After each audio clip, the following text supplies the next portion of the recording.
আরে বৌদিমণি, চায়ের কাজ করি, চা দিই। কোনো কাজই ছোট নয়, বুঝতে পারলে?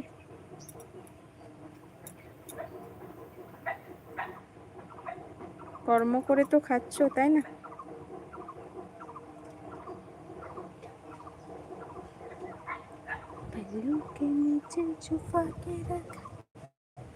আমার পিছনের কি বলে ওটাকে,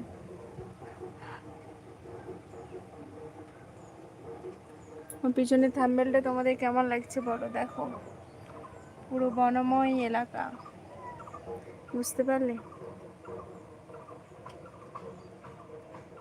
আরে অফিসের মধ্যেই কাজ, আবার কি কাজ করব? ওটা কি খারাপ কাজ নাকি? না, আমি তো একবারও বলিনি যে কোনো কাজ ছোট নয়, কোনো কাজ খারাপই নয়। কর্ম করে খাচ্ছ, এটাই খুব ভালো লাগছে।